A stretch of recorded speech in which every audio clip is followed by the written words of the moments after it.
My name is Audrey, and today at Historic Beverly, I'd like to show you a mysterious trapdoor. This door on the floor of the bank room in the Cabot House leads to the night vault, an underground stone room from 1802, left over from when the Beverly Bank operated out of the house. It is about 8 feet wide, 8 feet tall, and 22 feet long. The door is very heavy, and the wooden stairs are steep and dangerous. In its day, the vault would be used to store blank paper to send to the engraver to print new money, paper bills, important documents, gold and silver coins in bags and barrels, and solid gold bars.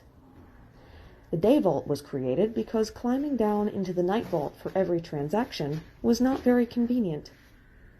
Visitors are not allowed down here, but it is my favorite part of the house.